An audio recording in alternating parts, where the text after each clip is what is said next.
दोस्तों, भाग्यशाली व्यक्ति वो होता है जिसे जीवन में अधिक से अधिक अवसर प्राप्त होते हैं, और विजेता व्यक्ति वो होता है जो उन अवसरों को भुना करके सफलता में तब्दील कर दे। महत्व यहाँ पर दोनों का ही है। अवसर प्राप्त होना भी जरूरी है और आपको उन अवसरों को अपने कर्म के जरिए सफलता में बदलना भी उतना ही आवश्यक है। अवसर अर्थात आपका भाग्यशाली होना, और भाग्यशाली होना अर्थात जन्म कुंडली का नवा स्थान। आपकी जन्म कुंडली का नवा स्थान भाग्य का प्रतिनिधित्व करता है, और ये जितना मजबूत होता है उतने अधिक अवसर आपको प्राप्त होते हैं, आप उतने अधिक भाग्यशाली होते हैं। भाग्यशाली होने की सिर्फ एक परिभाषा नहीं होती, अवसर बहुत सारे हो सकते हैं। आपको कितने सफल पिता का सानिध्य मिला, कितने सफल या कितने बड़े कुल में आपने जन्म लिया, कितने अच्छे मित्र आपको मिले, जीवन में कितने अच्छे मार्गदर्शक आपको मिले, शिक्षा प्राप्त करने का या उच्च शिक्षा प्राप्त करने का कितने अधिक अवसर आपको मिले, समाज सेवा करने का, पुण्य लाभ प्राप्त करने का आपको कितना मौका मिला। सारी चीजें डिपेंड करती है आपके नवे स्थान पर। विदेश जाने का आपको मौका मिला या नहीं मिला, विदेश जाकर के बहुत अच्छी अपॉर्चुनिटीज मिली या नहीं मिली, और वहां जाके आप कुछ अच्छा कर पाए या नहीं कर पाए। ये सारी चीजें जो है नवे स्थान के दायरे में आती है, और जब तक नवा स्थान जन्म कुंडली का मजबूत नहीं होगा, आप बहुत अच्छा कर पाने के लिए अवसरों की हमेशा तलाश में रहेंगे। जब तक आपको बहुत अच्छे अवसर प्राप्त नहीं होंगे, तब तक आप अपना बेस्ट समाज को नहीं दे पाएंगे, और जब तक बेस्ट नहीं दे पाएंगे, आप न विजेता कहला पाएंगे और न ही आप अपने आप को सफल सिद्ध कर पाएंगे। दोनों ही बातों को सिद्ध करने के लिए आपके पास अवसरों का आना बहुत आवश्यक है। कई लोग जीवन में सब कुछ होने के बावजूद भी सिर्फ इसलिए आगे नहीं बढ़ पाते क्योंकि उन्हें सफल होने के लिए या सफल सिद्ध करने के लिए अपने आप को सही अवसर उपलब्ध नहीं होते, सही मौके नहीं मिल पाते। ये सारे मौके आपको नवा स्थान ला करके देता है और आपको भाग्यशाली बनाता है, और जब तक आप भाग्यशाली नहीं होते तब तक कुछ भी जीवन में नहीं हो पाता।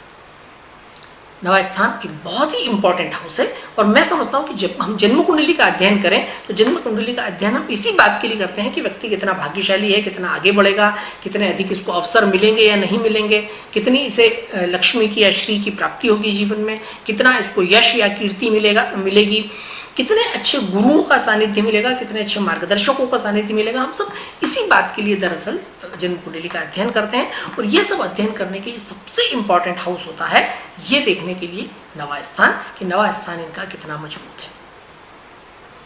आज हम इस वीडियो में बात करने जा रहे हैं नवे स्थान में शनि की उपस्थिति पर, कि अगर जन्म कुंडली के 9th हाउस में सैटर्न होगा तो क्या परिस्थितियां होंगी।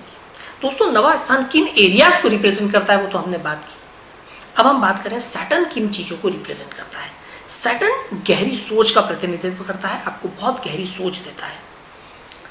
सैटर्न आपको बहुत ही मेहनती बनाता है, आपको कर्मवीर बनाता है। सैटर्न आपसे बड़ों का कारक ग्रह है, जितने भी आपको बड़े लोग आपके होते हैं उनका भी प्रतिनिधित्व जो है शनि ही करता है, क्योंकि काल पुरुष राशि चक्र में शनि जो है 11वें स्थान का स्वामी ग्रह है। तो आपसे जो बड़े भाई होते हैं, आपको जो बड़े लोग मिलते हैं, तो वो दरअसल शनि उनका प्रतिनिधित्व करता है।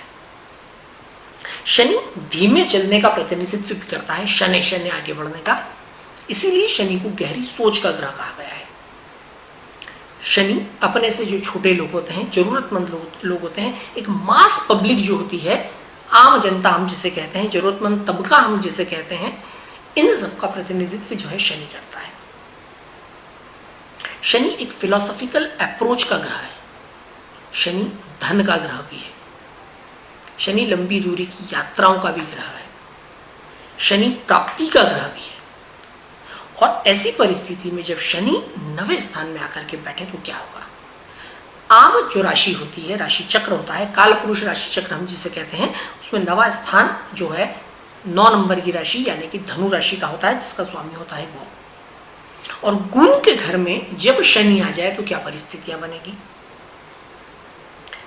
उसी राशि चक्र में शनि जो है 10वें भाव का ग्रह है, और वो कर्म का प्रतिनिधित्व करता है, हार्ड वर्क का प्रतिनिधित्व करता है, मेहनतकश एक व्यक्ति का प्रतिनिधित्व करता है शनि।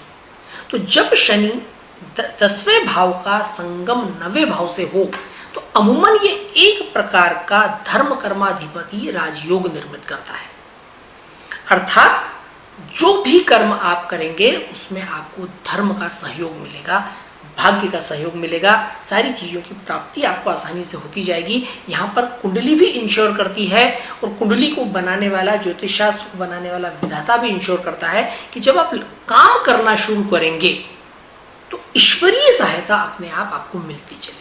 तो जब शनि 9वें स्थान में आकर के बैठता है तो ऐसे लोग बहुत गहरी सोच वाले होते हैं, बहुत हार्ड वर्कर होते हैं, और जब ये अपना लक्ष्य निर्धारित कर लेते हैं कि मुझे डॉक्टर बनना है तो वो बन के ही रहते हैं। मुझे फला फला डिग्री हासिल करनी है तो दुनिया की कोई ताकत उन्हें अपने मार्ग से भटका नहीं सकती, वो भिड़ जाते हैं और अपना लक्ष्य पूरा करते हैं।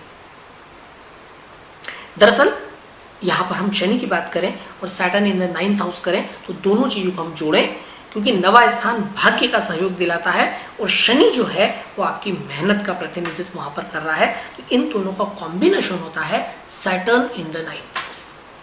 शनि जब 9वें स्थान में होता है तो आपको मेहनत की प्राप्ति दिलाता है। ऐसे लोगों का धर्म के क्षेत्र में काम करने में भी बहुत गहरी रुचि होती है और बहुत गहरा इनका इंटरेस्ट का वो एरिया होता है। धर्म से मतलब होता है समाज सेवा का क्षेत्र, ऐसी चीज जिससे समाज का भला हो, लोगों के दुख दूर हो, लोगों के दर्द दूर हो। ये बहुत अच्छे डॉक्टर्स हो सकते हैं, चिकित्सक हो सकते हैं, ये वकील हो सकते हैं जो जरूरतमंद व्यक्ति को न्याय दिलाने का काम करें। ये ऐसे किसी एरिया में इनका स्पेशलाइजेशन होता है जिससे ये आम जनता के दुख दर्द को दूर कर पाए। ये बहुत बड़े समाज सेवी हो सकते हैं, किसी NGOs के हेड हो सकते हैं, सोशल वेलफेयर जो समाज संस्था चला सकते हैं, या अपने आप में भी एक ये सामाजिक संस्था ही चलते फिरती हो सकते हैं। ये जहाँ खड़े हो जाएं वहाँ पर जरूरतमंद लोगों की या इनसे मदद लेने वालों की लाइन लग जाएगी और ये उनकी मदद करना भी प्रारंभ कर देंगे, चाहे किसी भी तरीके से उनको उनके लिए काम करना हो। बहुत आम भाषा में मैंने समझाने की कोशिश की कि सीधा सीधा कि ये जरूरतमंद लोगों को जरूरत उनकी जो है जरूरत की सामग्री मुहैया कराते हैं। किसी के लिए आवश्यकता है पेन रिलीफ की, अर्थात उसका दर्द दूर हो तो ये उसके लिए चिकित्सक भी बनते हैं। किसी के लिए आवश्यकता है सही गाइडेंस की तो ये उनके लिए गाइड भी होते हैं। किसी को मार्गदर्शक की आवश्यकता है तो उनके लिए मार्गदर्शक भी बने होते हैं। अर्थात समाज के एक विशेष तबके से ये बहुत गहराई से जुड़े होते हैं और पूर्णतः धर्म कर्माधिपति जो राजयोग है उसको फलीभूत करने का काम करते हैं। इनका बिलीफ सिस्टम बहुत स्ट्रांग होता है। जिस भी क्षेत्र में ये इनकी बहुत गहरी आस्था हो उस आस्था को इनके कोई डिगा नहीं सकता। अमूमन धार्मिक सोच के होते हैं और किसी पर्टिकुलर एक आस्था में विश्वास करने वाले लोग होते हैं और अंत तक उसी पे ये अपने विचारों को जो है चलाते हैं और ये बिल्कुल भी इनके विचारों को, सोच को कोई बदल नहीं सकता। जैसे मैंने कहा स्ट्रॉन्ग बिलीफ, अपनी पाथ पर चलने में इनकी गहरी आस्था होती है और ये अपने रास्ते पर चलते रहते हैं। मैंने जैसे कहा कि अगर इन्होंने डिसाइड कर लिया कि मुझे डॉक्टर बनना है तो ये डॉक्टर बन के ही रहेंगे, चाहे 12 घंटे 18 घंटे 16 घंटे इनको पढ़ाई क्यों ना करना हो। ये बिल्कुल गहराई से पढ़ाई करते हैं। गहरे रिसर्चर्स भी होते हैं, शोध करने की इनकी नियमित एक आदत होती है। अर्थात किसी भी जिस भी सब्जेक्ट में है ये उसमें स्पेशलाइज करते हैं। अगर गणित पढ़ रहे हैं तो गणित में, ये फिजिक्स पढ़ रहे हैं तो फिजिक्स में, ये अगर किसी और क्षेत्र में है तो किसी और क्षेत्र में गहराई तक जाने की चेष्टा करते हैं। बिल्कुल अंधा कुआं आखिरी तक उतर सकते हैं जहां तक जाना चाहिए। अमूमन धनु राशि के जो शनि की पोजीशन होती है उसमें भी मैंने लगभग सिमिलर कॉम्बिनेशन देखा। बहुत अच्छी पढ़ाई करते हैं जिन लोगों की कुंडली में 9वें स्थान में शनि हो या 9वीं राशि में शनि हो, दोनों ही परिस्थितियों में कहीं ना कहीं समानता देखी जा सकती है। पढ़ाई में इनका बहुत गहरी रुचि होती है, अध्ययन, जैसा मैंने बताया रिसर्चर होते हैं गहरे, तो इनको ऊपरी पढ़ाई में जो है बिल्कुल मजा नहीं आता। ये उसके सिद्धांतों की तह तक जाते हैं कि अगर ऐसा पुस्तक में लिखा है तो क्यों लिखा हुआ है, तो ये अंदर तक जाएंगे। शास्त्रों के ज्ञाता भी हो सकते हैं, धर्म शास्त्रों के बहुत गहरे इन्हें नॉलेज हो सकता है। मैथोलॉजिकल नॉलेज इन्हें बहुत अच्छा हो सकता है, जिस भी विषय में हो उस विषय में। ऑकल्ट साइंसेस में इनकी गहरी रुचि हो सकती है, जैसे ज्योतिष मैंने विषय बताया। अर्थात कुल मिलाकर के नवे स्थान का जो शनि है वो एक बहुत ही अच्छा योग निर्मित करता है। एक ओवरऑल कॉम्बिनेशन होता है मेहनत कश व्यक्ति का, बुद्धिमान व्यक्ति का, समाज के लिए काम करने वाले व्यक्ति का, और फिर अपने कर्म से अपने भाग्य का निर्धारण करने वाला, समाज में एक विशेष पोजीशन हासिल करने वाला। विशेष पोजीशन इसलिए क्योंकि इससे फिर नवा स्थान जब है तो वो सपोर्ट दिलाने वालों का स्थान है, और नवे स्थान में जब शनि होता है तो शनि आम जनता का सपोर्ट भी बहुत अच्छे से दिलाता है। इनके टच में, इनके संपर्क में एक बहुत बड़ी लॉबी होती है, बहुत सारे लोग होते हैं, बहुत सारे लोगों का एक समूह होता है जो इनके साथ, इनके सपोर्ट में हमेशा खड़ा हुआ रहता है। तो चूंकि नवा स्थान जो है आपको सपोर्ट दिलाने वाला रहता है तो वहां पर भी शनि बहुत अच्छे से काम करता है। अगर ये लोग विदेश जाते हैं जिसकी अपॉर्चुनिटी बहुत आसानी से नहीं मिलती है, तो वहां पर भी जाकर के अपने लिए एक बड़ा जन समूह खड़ा कर लेते हैं और अपने शोध से, अपनी बुद्धि से, अपनी मेहनत से, अपनी लगन से ये कुछ न कुछ नया मुकाम हासिल करते हैं और वहां देश विदेश में भी ख्याति जो है ये अर्जित करते हैं। क्या करना चाहिए अगर जन्म कुंडली में शनि नवे स्थान में है? तो नवे स्थान को बलवान करने, मजबूत करने के लिए सबसे आसान उपाय है तीर्थाटन। नियमित रूप से कोशिश करें अच्छी जगहों पर, धार्मिक स्थलों पर, जहाँ पर अधिक से अधिक आपको सकारात्मक ऊर्जा मिल सकती है, आपको जाते रहना चाहिए। जो भी धार्मिक स्थल आपकी निगाह में हैं, जिनको भी आप जानते हैं, अधिक से अधिक यात्रा करने की कोशिश करें, अपने आप को एनर्जाइज करने की कोशिश करें। जितना आप तीर्थ से, धार्मिक स्थल से, धार्मिक जगह से जुड़ते हैं, उतना अधिक नवा स्थान आपका मजबूत होता है। धार्मिक पुस्तकों को, ग्रंथों को पढ़ने की चेष्टा करें। वैसे जब नवे स्थान का शनि होता है तो ये आदत होती है, ये शौक होता है, रुचि होती है, परंतु फिर भी कोशिश करें कि धार्मिक ग्रंथों को पढ़ते रहने की, ताकि आपको पता चले आपके कर्मों का सिद्धांत और धर्म का सिद्धांत, और आप सही तरीके से अपने क्षेत्र के साथ न्याय कर पाएँ। तो धार्मिक पुस्तकों को पढ़ने की कोशिश करें, ग्रंथों को पढ़ने की कोशिश करें।